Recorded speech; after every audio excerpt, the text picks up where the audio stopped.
کیا آپ جانتے ہیں کہ زوال کے وقت عبادت کیوں منع ہے؟ جان کر آپ بھی کہیں گے میرا اللہ سب کا بادشاہ۔ نماز اسلام کا ایک اہم رکن ہے۔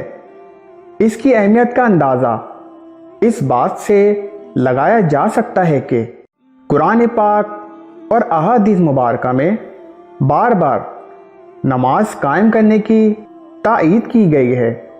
حدیث میں ہے کہ ایک شخص نبی اکرم صلی اللہ علیہ وآلہ وسلم کی خدمت میں حاضر ہوا اور کہا کہ فلاں شخص راتوں کو نماز پڑھتا ہے مگر دن میں چوری کرتا ہے، تو نبی اکرم صلی اللہ علیہ وسلم نے فرمایا کہ اس کی نماز ان قریب اسے برے کاموں سے روک دے گی۔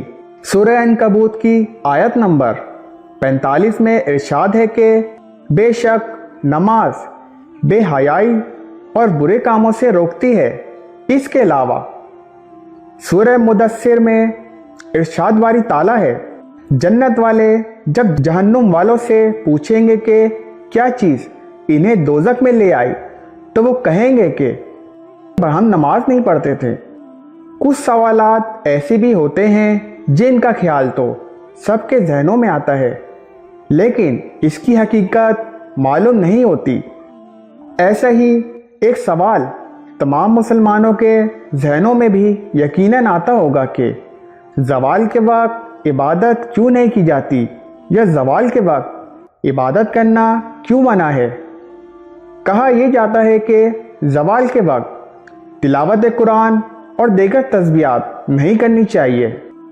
بعض لوگ اس امر میں کہتے ہیں کہ اس وقت عبادت کرنے سے جن نازل ہو جاتے ہیں، جبکہ کچھ یہ کہتے ہیں کہ یہ جنوں کی عبادت کا وقت ہے۔